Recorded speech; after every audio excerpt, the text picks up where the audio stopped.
تم جو کچھ بتا رہی ہو اگر میں اس کو سچ مان بھی لوں تو میرے لیے یہ جاننا بہت ضروری ہو جاتا ہے کہ فرید تمہاری بہو سے ایسی دشمنی کیوں کر رہا تھا۔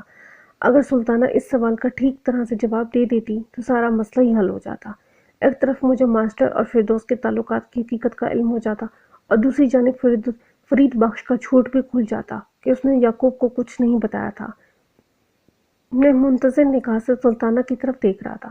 اس نے تھوک نکل کے اپنے حلق کو ترک کیا، پھر ٹھہرے ہوئے لہجے میں بولی، تھانے دار صاحب، جیسا کہ میں نے آپ کو بتایا ہے کہ یہ فرید بہت ہی کمینہ اور بدذات ہے۔ اب جب فردوس موت کے منہ میں جا چکی ہے اور آپ اس کی موت کے بارے میں تفتیش کر رہے ہیں تو میں آپ کو سچ اور جھوٹ کی پہچان کرنے کا ضرور موقع دوں گی۔ وہیں تو میں تمہاری زبان سے سننا چاہتا ہوں۔ وہ لمحے بھر کے لیے تھمی تو میں نے کہا، میں یہ جاننے کے لیے بے چین ہوں کہ جب فردوس اور ماسٹر جمشید کے درمیان کوئی قابل اعتراض تعلق نہیں تھا تو پھر یہ فرید بخش کے پیٹ میں مروڑ اٹھنے کا سبب کیا ہو سکتا ہے؟ یہ آپ نے بالکل ٹھیک کہا تھا تھانے دار صاحب، وہ تائیدی انداز میں گردن ہلاتے ہوئے بولی۔ جب سے فردوس نے اس کی بے عزتی کی تھی وہ بڑی تکلیف میں مبتلا تھا اور ڈسنے کا موقع تلاش کر رہا تھا۔ پھر جیسے ہی یعقوب عراق سے واپس آیا اسے وار کرنے کا موقع مل گیا۔ سلطانہ کی باتیں سنسنی خیز ہونے کے ساتھ انکشافات انگیز بھی تھیں۔ میں نے سراہتے ہوئے لہجے میں پوچھا، فردوس نے فرید بخش کی بے عزتی کیوں کی تھی؟ وہ تو فردوس کو اپنی بہن سمجھتا تھا۔ یہی تو اس کی منافقت ہے جی، وہ نفرت آمیز لہجے میں بولی۔ وہ فردوس کو بہن اور یعقوب کو بھائی کہتا ہے، اس کے ساتھ ہی وہ یعقوب کی غیر موجودگی میں فردوس پہ بری نگاہ بھی ڈالتا تھا۔ کیا مطلب سلطانہ؟ اس نے چونکے ہوئے لہجے میں استفسار کیا۔ جناب، سچی بات تو یہ ہے کہ فرید بخش میری بہو فردوس کو میلی نظر سے دیکھتا تھا۔ وہ گہری سانس خارج کرنے کے بعد وضاحت کرتے ہوئے بولی، پہلے تو وہ آتے جاتے فردوس پہ چھچورے جملے کستا رہتا تھا۔ فردوس نے مجھے اس کی حرکتوں کے بارے میں بتایا تو مجھے بہت غصہ آیا۔ میں نے فرید سے پوچھا تو وہ صاف مکر گیا۔ اس کے جواب نے مجھے اور غصہ دلایا۔ میں نے فردوس کو اجازت دے دی کہ اب اگر وہ کوئی حرکت کرے تو فردوس اسے کھری کھری سنا ڈالے۔ چند روز بعد ایک افسوسناک واقعہ پیش آیا۔ یہاں تک بتانے کے بعد وہ متفق ہوئی تو میں پوچھے بنا نہ رہ سکا۔ ایسا کیا ہو گیا تھا سلطانہ؟ فردوس محلے کے مین بازار سے گزر رہی تھی۔ فرید بخش نے اسے ایک جگہ روک لیا اور الٹی سیدھی باتیں کرنے لگا۔ سلطانہ نے برا منہ بناتے ہوئے بتایا، اس وقت بازار میں اور بھی لوگ موجود تھے۔ فرید نے جیسے ہی بکواس شروع کی، فردوس نے آؤ دیکھا نہ تاؤ گھما کے ایک زوردار تھپڑ اس کے گال پہ رسید کر دیا اور اس کے ساتھ ہی فرید کے منہ پہ تھوک بھی دیا۔ وہ کبھی سوچ بھی نہیں سکتا تھا کہ فردوس کی طرف سے اس نوعیت کا رد عمل کا مظاہرہ دیکھنے کو ملے گا۔ وہ اپنے منہ پر سے فردوس کے تھوک کو صاف کرتے ہوئے زہریلے لہجے میں بولا، تم نے اچھا نہیں کیا فردوس، تم تو اس سے بھی زیادہ برے سلوک کے قابل ہو۔ فردوس نے بھپھرے ہوئے انداز میں کہا۔ فرید نے دھمکی آمیز لہجے میں کہا، تم نے جو بھی کیا ہے میں اس کا بدلہ ضرور لوں گا، تمہیں بھی مزہ چکھاؤں تو میرا نام فرید نہیں، کیا کر لو گے تم؟ فردوس نے غصیلے لہجے میں پوچھا، بہت جلد تمہیں خود ہی پتہ چل جائے گا۔ یہ کہہ کے وہ ایک طرف چلا گیا تھا۔ یہ کتنا عرصہ پہلے کا واقعہ ہے؟ سلطانہ کے خاموش ہوتے ہی میں نے پوچھا۔ کوئی 2 مہینے ہوئے ہیں اس بات کو، اس نے جواب دیا۔ میں سوچ میں ڈوبے ہوئے لہجے میں کہا، تو اس کا مطلب ہے کہ فرید کی لگائی ہوئی آگ کی وجہ سے ہی میاں بیوی میں جھگڑا رہنے لگا تھا۔ فرید کے مطابق اس نے یعقوب کو فردوس اور ماسٹر جمشید کے تعلقات کے حوالے سے کچھ نہیں بتایا تھا، جبکہ سلطانہ کے بیان اس کے برعکس تھا، اور یہ بھی طے تھا کہ دونوں میں کوئی ایک ہی سچا ہو سکتا تھا۔ تھانے دار جی، آپ بالکل ٹھیک کہہ رہے ہیں، وہ میرے سوال کے جواب میں سر کو تائیدی جنبش دیتے ہوئے بولی۔ یعقوب تو یہ سنتے ہی غصے میں لال پیلا ہو گیا تھا۔ پہلے 2 دن تک تو میاں بیوی میں خفیہ نوک جھونک چلتی رہی، پھر پچھلی رات گرما گرمی بہت زیادہ بڑھ گئی تھی تو مجبوراً مجھے مداخل کرنی پڑی۔ رات کو چونکہ ماسٹر جمشید بھی ادھر نہیں تھا اس لیے یعقوب کھلا کر بول رہا تھا۔ موقع محل دیکھتے ہوئے میں نے اندھیرے میں تیر چھوڑا، سلطانہ مجھے پتہ چلا ہے کہ پچھلی رات میاں بیوی میں جھگڑا اتنا زیادہ بڑھ گیا تھا کہ غصے میں آ کے یعقوب نے فردوس کو طلاق کی دھمکی بھی دے دی تھی۔ میرا تیر نشانے پہ لگا، وہ نگاہ چڑھاتے ہوئے بولی۔ یعقوب اس وقت بہت طیش میں تھا، مگر میں نے سمجھا بجھا کر اس کا غصہ ٹھنڈا کر دیا تھا۔ گویا سلطانہ نے میرے استفسار کی تصدیق کر دی تھی۔ میں نے مزید 2-4 سوالات کے بعد سلطانہ کو فارغ کر دیا اور اس کے بیٹے یعقوب کو بیٹھک میں بلا لیا۔ ابتدائی سوالات کے ذریعے میں نے سلطانہ کے بیان کی تصدیق کر لی، پھر اس کی آنکھوں میں دیکھتے ہوئے سوال کیا، کیا یہ بات تم فرید بخش کے سامنے بھی کہہ سکتے ہو کہ اس نے تمہیں فردوس اور جمشید کے تعلقات کے بارے میں بتایا تھا؟ جی ہاں، کیوں نہیں؟ وصفحت میں گردن ہلاتے ہوئے بولا، 1 بار نہیں 100 بار کہہ سکتا ہوں۔ تم آج صبح اپنی ماں کو لے کر شہر کی جانب روانہ ہوئے تھے تو گھر میں کیا واقعی واقعہ پیش آیا تھا؟ میں نے گہری سنجیدگی سے پوچھا۔ کوئی واقعہ پیش نہیں آیا تھا جناب، وہ بڑی رسان سے بولا۔ اور پچھلی رات؟ میں نے چپتے ہوئے انداز میں پوچھا۔ جی؟ وہ الجھن زدہ نظروں سے مجھے دیکھنے لگا۔ پچھلی رات کیا جی؟ جب پچھلی رات تم دونوں میاں بیوی کے درمیان جھگڑا ہو رہا تھا تو تم نے فردوس کو قتل کی دھمکی بھی دی تھی۔ میں غلط تو نہیں کہہ رہا نا؟ میں نے دانستہ طلاق کی بجائے قتل کا لفظ استعمال کیا تھا۔ وہ میرے داؤں میں آ گیا اور جلدی ہی ایک اہم بات کو تسلیم کر لیا۔ جناب، اس وقت میں بہت غصے میں تھا، وہ وضاحت کرتے ہوئے بولا۔ فرید کی باتوں نے میرے دماغ گرم کر دیا تھا، اور جب میں نے اس سلسلے میں فردوس کو خریدا تو اس نے مجھے تسلی بخش جواب نہیں دیا، بلکہ میرے سوالات کے جواب میں جب اس نے چپ چھا کا روزہ رکھ لیا تو مجھے بھی تیش آ گیا، اور میں نے اسی تیش کے عالم میں اسے جان سے مارنے کی دھمکی دے ڈالی تھی۔ لیکن وہ لمحے بھر کے لیے رکا، پھر ایک گہری سانس خارج کرنے کے بعد بولا، لیکن اماں نے بیچ بچاؤ کر کے میری غلط فہمی دور کر دی تھی۔ اماں نے مجھے یقین دلایا تھا کہ ایسی کوئی بات نہیں جیسا کہ میں سوچ رہا ہوں۔ اس نے کہا کہ فردوس کا کردار بے داغ ہے، ماسٹر جمشید کے حوالے سے اس کی ذات پہ کوئی شک نہ کرو۔ اماں نے سمجھایا اور تم سمجھ گئے، میں نے قدرے تلخ لہجے میں کہا۔ کیا یہ اتنا ہی آسان ثابت ہوا تھا؟ جی ہاں، میں اماں کی بات کو بہت اہمیت دیتا ہوں، لیکن برخوردار، میں نے ایک لفظ پر زور دیتے ہوئے کہا، بیوی کا معاملہ بڑا عجیب و غریب ہوتا ہے۔ اس کے کردار کے حوالے سے پیدا ہونا شک یا غلط فہمی اتنی آسانی سے دور نہیں ہوا کرتا۔ اس نے کوئی جواب نہیں دیا۔ میں نے کہا، یعقوب، تمہیں میرے ساتھ تھانے چلنا ہوگا۔ میں تھانے چلوں؟ وہ حیرت بھرے لہجے میں بولا۔ یہ آپ کیا کہہ رہے ہیں تھانے دار صاحب؟ میں بالکل ٹھیک کہہ رہا ہوں، میں نے ٹھوس انداز میں کہا۔ جناب، میری بیوی جل کر مر گئی، وہ احتجاجی انداز میں بولا، اور آپ مجھ کو تھانے لے جانے کی بات کر رہے ہیں؟ یہ تو سراسر ظلم ہے۔ ایک بات اچھی طرح ذہن نشین کر لو یعقوب، میں نے اس کے احتجاج کو نظر انداز کرتے ہوئے سنسنی خیز لہجے میں کہا۔ وہ ہکا بکا نظر سے مجھے تکنے لگا۔ کون سی بات جی؟ یہ بات، میں نے وضاحت کرتے ہوئے کہا، کہ تمہاری بیوی کی موت جلنے سے واقعہ نہیں ہوئی تو پھر؟ وہ ہلکلایا۔ میں نے انکشاف انگیز لہجے میں کہا، فردوس بی بی کو باقاعدہ قتل کیا گیا ہے، اسے موت کے گھاٹ اتارنے کے بعد آگ کے سپرد کیا گیا ہے۔ پوسٹ مارٹم رپورٹ فردوس کی موت کے راز کو منکشف کر دے گی بہت جلد۔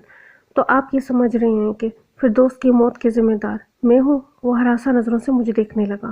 میں ایسا سوچنے میں حق بجانب ہوں، میں نے ٹھہرے ہوئے لہجے میں کہا، کیونکہ گزشتہ رات تم اسے جان سے مارنے کی دھمکی دے چکے ہو۔ وہ تو وقتی اشتعال تھا، وہ جلدی سے بولا۔ میں آپ کو پورا واقعہ سنا چکا ہوں، اماں نے مجھے اچھی طرح سمجھا دیا تھا۔ اور وہ سانس ہموار کرنے کے لیے متفق ہوا، پھر اپنی بات کو مکمل کرتے ہوئے بولا، اور صبح جب میں اور اماں شہر کی طرف گئے تو فردوس بھلی چنگی گھر میں موجود تھی۔ ہم اسے جیتا جاگتا گھر میں چھوڑ کے گئے، اور جب واپس آئے تو سب کچھ ختم ہو چکا تھا۔ لہٰذا یہ سمجھنا کہ فردوس کو میں نے یا اماں نے موت کے گھاٹ اتارا ہوگا بالکل غلط ہے جناب۔ اور ویسے بھی وہ جل کر مری ہے، یہ بھی تو ہو سکتا ہے اس نے خودکشی کر لی ہو۔ فردوس کی موت کو قاتل نے رنگ تو ایسا ہی دیا ہے کہ وہ خودکشی کا واقعہ نظر آئے، میں نے گمبھیر انداز میں کہا۔ لیکن میں اس حقیقت کی تہہ تک پہنچ چکا ہوں کہ تمہاری بیوی کو قاتل نے پہلے کسی بھی طریقے سے موت کے گھاٹ اتارا ہے، اور اس کے بعد آگ بھڑکا کر یہ ثابت کرنے کی کوشش کی ہے کہ اس نے خود کو جلا کر جان دی ہے۔ پھر میں نے نہایت ہی مختصر الفاظ میں یعقوب کو ان کی تکنیکی امور سے آگاہ کیا، جو اس بات کو مین ثبوت تھے کہ فردوس کی موت خودکشی یا آتش زدگی کا شخصانہ نہیں بلکہ سوچی سمجھی قتل کی واردات تھی۔ آخر میں نے کہا، یعقوب، دیکھ لینا، میں جو کچھ کہہ رہا ہوں نا، پوسٹ مارٹم رپورٹ چیخ چیخ کے اس بات کی تصدیق کرے گی۔ لیکن جناب، وہ بے حد الجھے ہوئے انداز میں بولا، فردوس کو کون قتل کر سکتا ہے؟ یہی جاننے کے لیے تمہیں اور فرید بخش کو اپنے ساتھ تھانے لے جا رہا ہوں، میں نے اس کی آنکھوں میں جھانکتے ہوئے کہا، تاکہ دودھ کا دودھ اور پانی کا پانی الگ ہو سکے۔ پھر میں نے اپنے ان خیالات کو عملی جامہ پہنا دیا جن کا یعقوب کے سامنے اظہار کیا تھا۔ اس موقع پر سلطانہ نے بہت ولولہ مچایا، یہاں تک کہہ دیا کہ پولیس کی جانب سے ان لوگوں کے ساتھ زیادتی ہو رہی ہے، لیکن میں نے اس کی کسی بھی مذمت اور احتجاج کی قطعی کوئی پرواہ نہ کی، اور فرید بخش کے ساتھ ہی یعقوب کو بھی تھانے پہنچا دیا۔ اسی تمام تر کارروائیوں سے نمٹتے ہوئے دوپہر ہو گئی تھی۔ میں نے اطمینان سے دن کا کھانا کھایا اور ظہر کی نماز ادا کرنے کے بعد دوبارہ اپنے کمرے میں آ بیٹھا۔ پھر میں نے ASI شکور کو اپنے کمرے میں بلا لیا۔ شکور کی عمر 35 اور 40 کے درمیان تھی۔ وہ سانولی رنگت کا مالک اور دراز قامت اور سخت گیر پولیس والا تھا۔ اس نے کمرے میں آ کے مجھے سلوٹ کیا اور میرے اشارے پر ایک کرسی سنبھال لی۔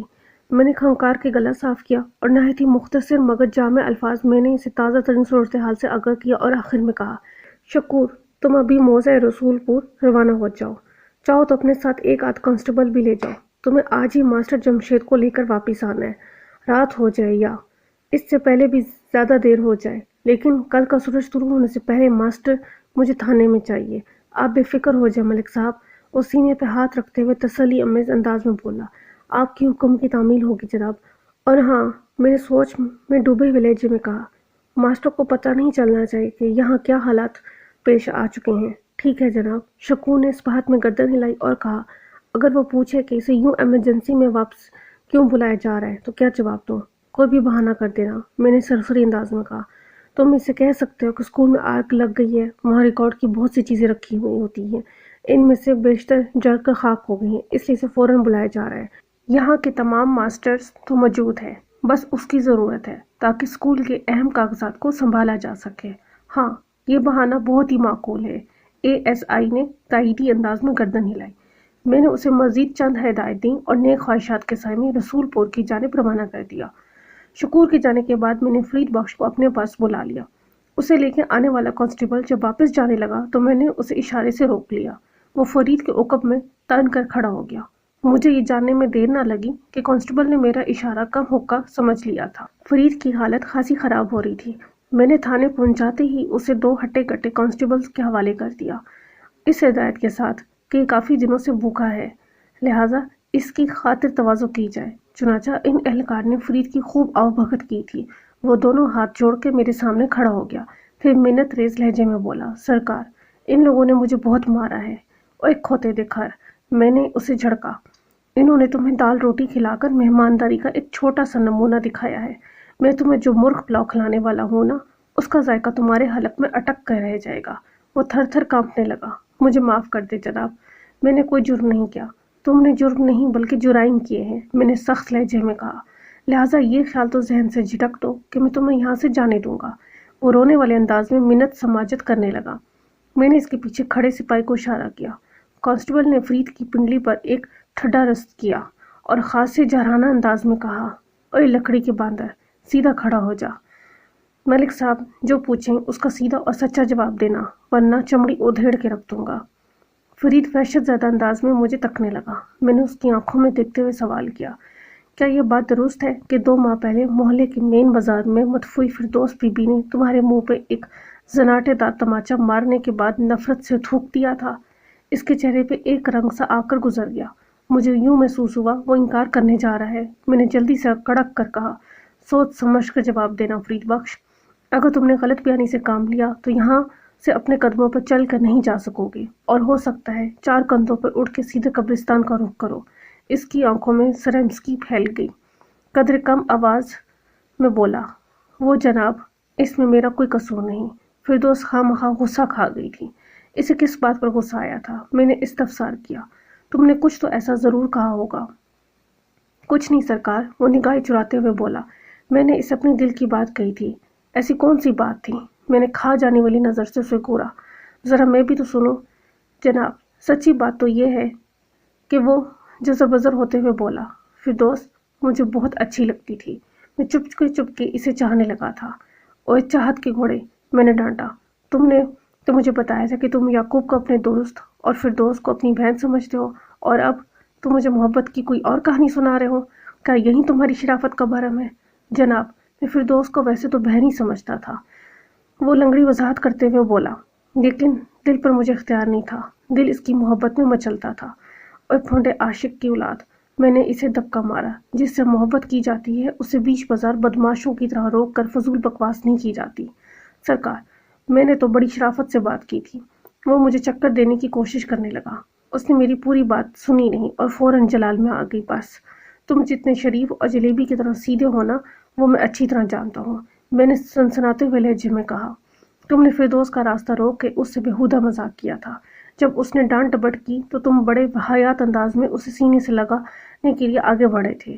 اسی وقت اس نے پہلے تمہیں تھپڑ رسید کیا، پھر تمہارے منہ پہ تھوک دیا۔ کیا میں غلط کہہ رہا ہوں؟ آپ میری بات کا یقین کریں سرکار، اس نے کچھ کہنے کی کوشش شروع کی ہی تھی کہ کانسٹیبل نے اس کی گردن پہ 2 ہتھڑ رسید کر دیا۔ یہ کانسٹیبل کی ایک پیشہ ورانہ خود کار حرکت تھی۔ میں نے کسی کارروائی کا اشارہ نہیں دیا تھا۔ فرید بخش کے حلق سے ایک اذیت ناک سسکاری خارج ہوئی۔ میں نے کانسٹیبل کو حکم دیا، قادر علی، اگر یہ بدبخت جھوٹ بولنے کی کوشش کرے تو مار مار کر اس کا کچومر نکال دینا۔ فرید گڑبڑا کر معافی تلافی فریاد کرنے لگا۔ میں بہت شرمندہ ہوں جناب، مجھ سے غلطی ہو گئی تھی، آپ مجھے معاف کر دیں۔ کیا غلطی ہو گئی تھی؟ وضاحت کرو، میں نے جرحانہ انداز میں کہا۔ میں تمہارے منہ سے سننا چاہتا ہوں۔ وہ جناب، وہ اٹک اٹک کر بتانے لگا۔ میں نے فردوس سے کہا تھا، بتاؤ مجھ میں کیا کمی ہے؟ جب تم راتوں کو چھپ چھپ کر ماسٹر جمشید سے ملتی ہو تو میں تمہیں برا کیوں لگتا ہوں؟ مجھ سے بھی ملا کرو، تم مجھے اچھی لگتی ہو، بہت پیاری لگتی ہو۔ اوئے کسی نیولے کی نسل! میں نے غصیلی نظر سے اس کم بخت کو گھورا۔ ایک طرف تو تم یعقوب کو اپنا دوست اور بھائی کہتے ہو اور دوسری طرف اس کی گھر والی سے بدتمیزی بھی کرتے رہے ہو۔ تمہیں یہ حرکت کرتے ہوئے ذرا سی بھی شرم نہیں آئی تھی؟ میں نے اپنے دل کے ہاتھوں مجبور ہو گیا تھا سرکار۔ وہ گھگیانے لگا۔ مجھے معاف کر دیں، آئندہ ایسی غلطی نہیں کروں گا۔ آئندہ تمہیں ایسا موقع ملے گا تو غلطی کا سوال پیدا ہوگا نا، میں نے استہزائی انداز میں کہا، پھر دھمکی بھرے انداز میں اضافہ کیا، میں تمہیں ایسا فٹ کرنے والا ہوں کہ باقی کی زندگی جیل کی سلاخوں کے پیچھے گزرے گی۔ رحم سرکار، رحم! وہ دونوں ہاتھ جوڑ کر گڑگڑایا۔ بس ایک بار معاف کر دیں جناب، میں ایک اچھا انسان بن کر رہوں گا۔ تم اگر اچھا انسان نہیں بھی بننا چاہو گے تو ہم تمہیں بنا دیں گے، میں نے اٹل انداز میں کہا۔ ہم نے تھانے میں بندے دا پتر بنانے کی مشین لگا رکھی ہے، جھوٹے سے جھوٹے انسان کو بھی سچ بولنے پر مجبور کر دیتی ہے۔ میں نے لمحاتی توقف کر کے فرید بخش کے چہرے پہ ابھرنے والے تاثرات کا جائزہ لیا، پھر اضافہ کرتے ہوئے کہا، تمہارا ایک اور سنگین جھوٹ بھی میرے سامنے آ چکا ہے۔ کون سا جھوٹ تھانے دار صاحب؟ وہ الجھن زدہ نظر سے مجھے دیکھنے لگا۔ یہ جھوٹ کہ تم نے یعقوب کو مدفوعی اور ماسٹر جمشید کے تعلقات کے بارے میں کچھ نہیں بتایا تھا۔ میرا مطلب سمجھ رہے ہو نا؟ اپنی بات کے اختتام پر میں نے تیز نظر سے اسے گھورا تو وہ جلدی سے بولا، جناب وہ تو میں نے… کانسٹیبل نے اس کی تشریف پر ایک زوردار لات رسید کی۔ وہ ایک کڑاہ کے ساتھ میرے سامنے رکھی ہوئی چوبی میز کے ساتھ ٹکرایا تو اس کی باقاعدہ چیخ نکل گئی۔ کانسٹیبل کسی وحشی چیل کی مانند اس پہ جھپٹا، پھر ان واحد میں کالر سے کھینچ کر اسے سیدھا کھڑا کر دیا اور اس کی گال پہ زناٹے دار تماچے مارتے ہوئے خونخوار انداز میں غرایا، سیدھی راہ ملک غورہ دے سوال دا جواب دے، ورنہ بکرے کی طرح الٹا لٹکا کے کھال اتار دوں گا۔ وہ سہم کر دہشت بھری نظر سے مجھے دیکھنے لگا۔ میں نے دھاڑ کے کہا، زبان کھولتے ہو یا قادر علی کے حوالے کروں؟ سرکار، وہ اضطراری انداز میں بولا۔ پھر دوست نے بھرے بازار میں مجھے چانٹا مار کر کسی کو منہ دکھانے کے قابل نہیں چھوڑا تھا۔ میں اپنی بے عزتی کا بدلہ لینا چاہتا تھا، اسی لیے میں نے یعقوب کو ماسٹر جمشید اور اس کے تعلقات پر کھل کر بتا دیا تھا، اور جب تمہاری لگائی ہوئی آنکھ کا کوئی نتیجہ برآمد نہیں ہوا تو تم نے فردوس کو موت کے گھاٹ اتار کر آتش انتقام کو ٹھنڈا کر لیا اور بعد میں فردوس کی لاش کو باورچی خانے میں بند کر کے آگ بھڑکا دی تاکہ یہ خودکشی کا واقعہ نظر آئے۔ نہیں سرکار، وہ تیزی سے نفی میں گردن جھٹکتے ہوئے بولا، میں نے فردوس کو قتل نہیں کیا، آپ مجھ سے بڑی سے بڑی قسم لے لیں، تم ساری قسمیں اپنے پاس رکھو، میں نے فیصلہ کن انداز میں کہا۔ میں تمہیں زیادہ سے زیادہ ایک دن کی مہلت دے سکتا ہوں، اچھی طرح سوچ سمجھ لو۔ اگر تم نے اقبال جرم کر لو گے تو میں تمہیں کوئی نرم سزا دلوانے کی کوشش کروں گا۔ پھر میرے اشارے پہ کانسٹیبل قادر علی کھینچتے ہوئے اسے اپنے ساتھ لے گیا اور بار بار یہی دعائی دے رہا تھا، میں بے گناہ ہوں، میں بے قصور ہوں، میں نے فردوس کو قتل نہیں کیا۔ فرید بخش کی منت خوشامد اور قسمیں مجھے متاثر نہیں کر سکتی تھی۔ اس کے 2-3 بڑے جھوٹ میرے پکڑ میں آ چکے تھے، لہٰذا مجھے اس کی بات کا اعتبار نہیں رہا تھا۔ جب تک پوسٹ مارٹم کی رپورٹ نہ آ جاتی اور جب تک فردوس کے قاتل کے حوالے سے مجھے کوئی ٹھوس سراغ مل نہ جاتا، میں فرید بخش کو چھوڑ نہیں سکتا تھا۔ شام سے پہلے یعقوب کی ماں سلطانہ میرے پاس آئی اور مجھ سے درخواست کی کہ میں اس کے بیٹے کو چھوڑ دوں۔ میں نے واضح اور دو ٹوک الفاظ میں سے بتا دیا، سلطانہ، اگر تمہارا بیٹا بے گناہ اور بے قصور ہے تو سمجھو اس کا ایک بال بھی بھانگا نہیں ہوگا۔ میں نے اپنی تسلی کے بعد اسے چھوڑ دوں گا۔ تھانے دار صاحب، وہ منت ریز لہجے میں بولی، یعقوب آج صبح میرے ساتھ شہر گیا تھا اور ہم آپ کے سامنے ایک ساتھ ہی واپس آئے ہیں۔ میری بات کا یقین کریں، جب ہم صبح گھر سے نکلے تو فردوس اچھی خاصی اور بھلی چنگی تھی۔ اس کی موت میں یعقوب کا ہاتھ ہو ہی نہیں سکتا۔ اللہ کرے ایسا ہی ہو، میں نے ٹھہرے ہوئے لہجے میں کہا، لیکن میں اپنے فرض کے آگے مجبور ہوں سلطانہ، بغیر تفتیش کے اسے چھوڑ نہیں سکتا۔ آپ نے وہاں گھر میں اتنی کڑی پوچھ گچھ تو کی ہے اس سے، وہ شاکی لہجے میں بولی۔ اب اور کون سی تفتیش باقی ہے؟ مجھے پوسٹ مارٹم رپورٹ کا انتظار ہے، میں نے ایک لفظ پر زور دیتے ہوئے کہا، اور اس کے ساتھ ہی ماسٹر جمشید کا بھی۔ ماسٹر جمشید؟ اس نے الجھن زدہ نظر سے مجھے دیکھا۔ ہاں، ماسٹر جمشید، میں نے پرسوچ انداز میں کہا۔ میں نے اسے لانے کے لیے اپنا ایک اہلکار رسول پور کی جانب روانہ کیا ہوا ہے۔ وہ رات کسی وقت بھی ماسٹر کو لے کر تھانے پہنچ سکتا ہے۔ لیکن ماسٹر کا فردوس والے واقعے سے کیا تعلق؟ اس کی الجھن میں بے پناہ اضافہ ہو گیا۔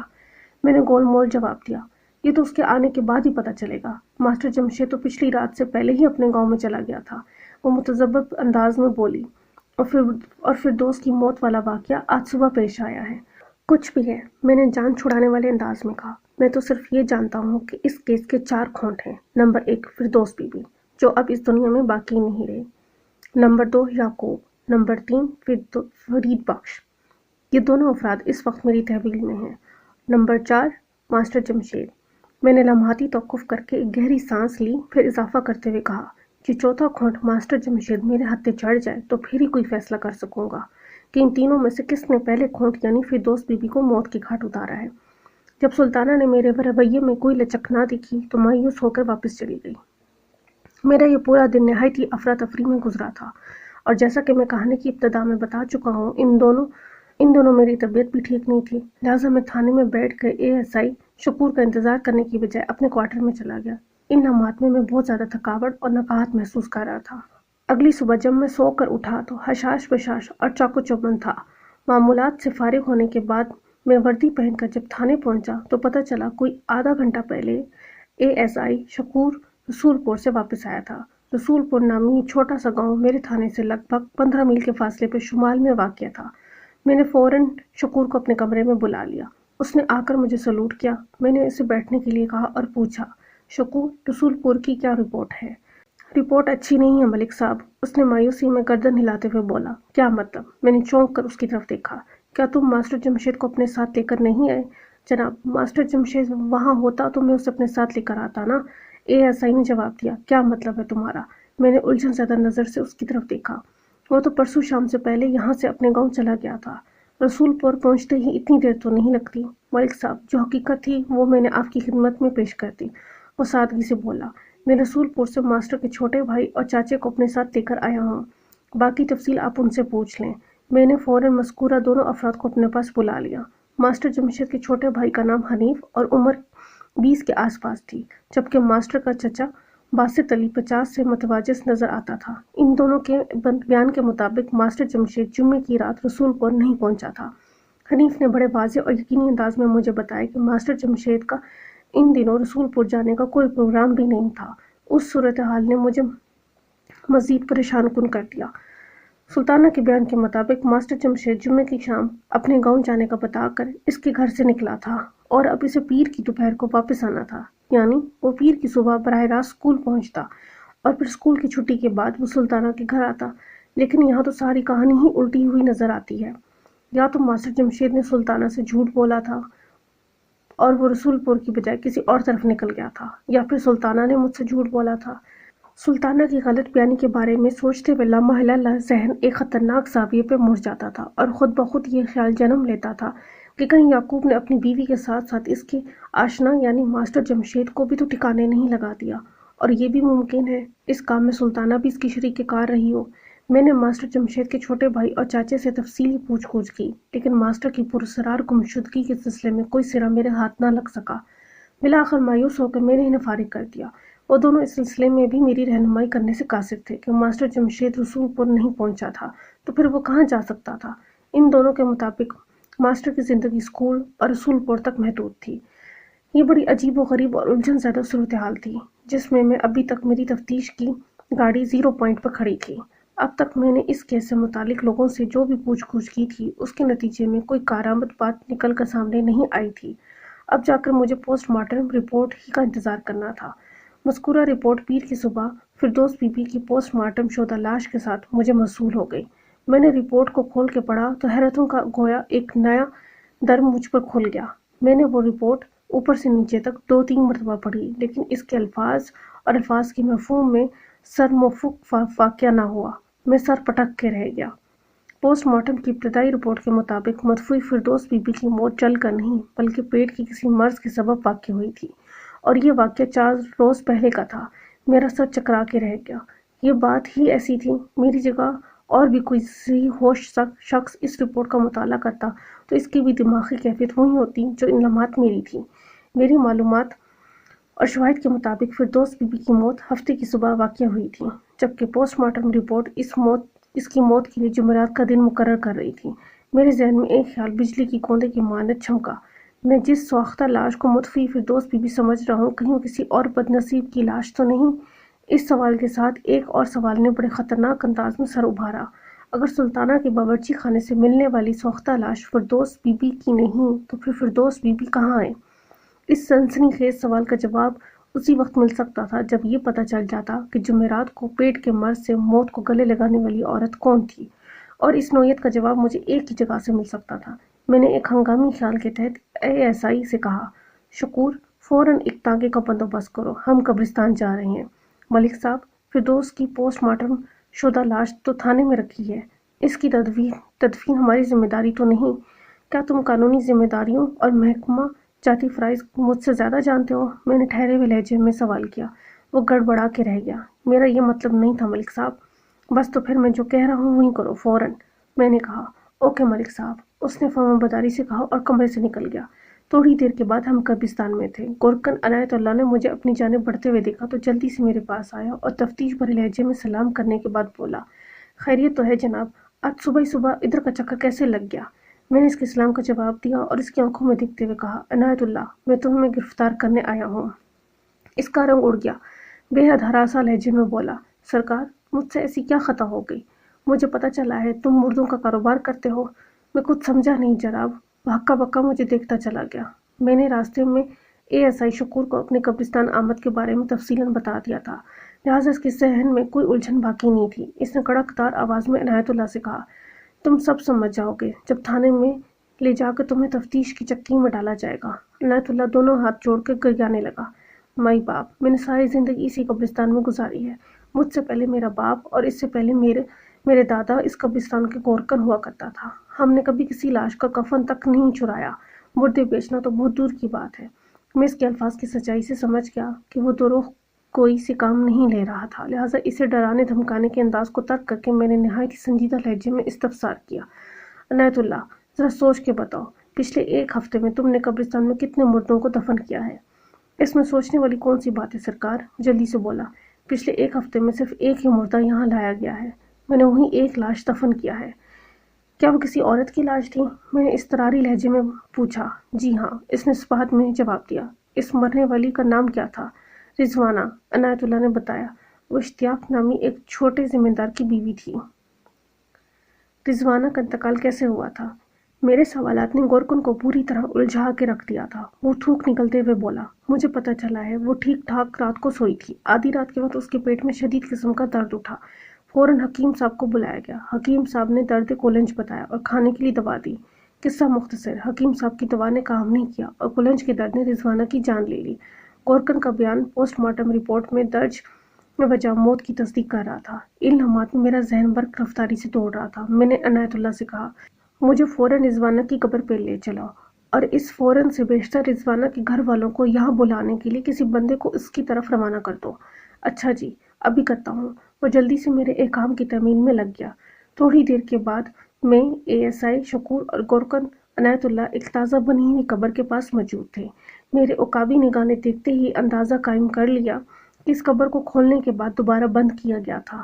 میں نے اپنے اس اندازے کی تصدیق جب عنایت اللہ سے چاہی تو تفتیشناک نظر سے مذکورہ قبر کا جائزہ لیتے ہوئے بولا، مجھے بھی یہی لگ رہا ہے سرکار۔ تم جلدی سے قبر کھودنے کے آلات لے کر یہاں آ جاؤ، میں نے تمکانہ انداز میں کہا۔ میں دیکھنا چاہتا ہوں کہ رضوانہ کی قبر کے اندر کیا ہے۔ گورکن نے متعجب نظر سے مجھے دیکھا اور سرسراتی ہوئی آواز میں بولا، جناب، رضوانہ کی قبر میں اس کی لاش کے سوا اور کیا ہو سکتا ہے؟ ابھی 4 دن پہلے ہی میں نے اپنے ہاتھوں سے اسے یہاں دفن کیا ہے، اور تم اس امر کی بھی تصدیق کر رہے ہو کہ رضوانہ کی قبر کو کھولا گیا ہے؟ جی ہاں، ایسا ہی نظر آ رہا ہے، وہ قبر کو گھورتے ہوئے بولا۔ بس تو پھر تم مجھ سے کوئی بحث نہ کرو، میں نے دو ٹوک انداز میں کہا۔ میں یہاں اپنا قیمتی وقت برباد کرنے نہیں آیا، تم سے جو کہا جا رہا ہے فوراً اس پر عمل کرو۔ اچھا جی، وہ سر کو اسباتی جنبش دیتے ہوئے بولا، کرتا ہوں سرکار۔ جب تک عنایت اللہ اپنے مخصوص کمرے میں سے کدال اور پڑاؤ وغیرہ لے کر آتا، درد کولنج سے ہلاک ہونے والی رضوانہ کا گھر والا یعنی اشتیاق زمیندار بھی وہاں پہنچ گیا تھا۔ جب اشتیاق کو یہ پتہ چلا کہ میں اس کی بیوی کی قبر کو کھدوانے کا ارادہ رکھتا ہوں تو وہ سراپا احتجاج بن گیا۔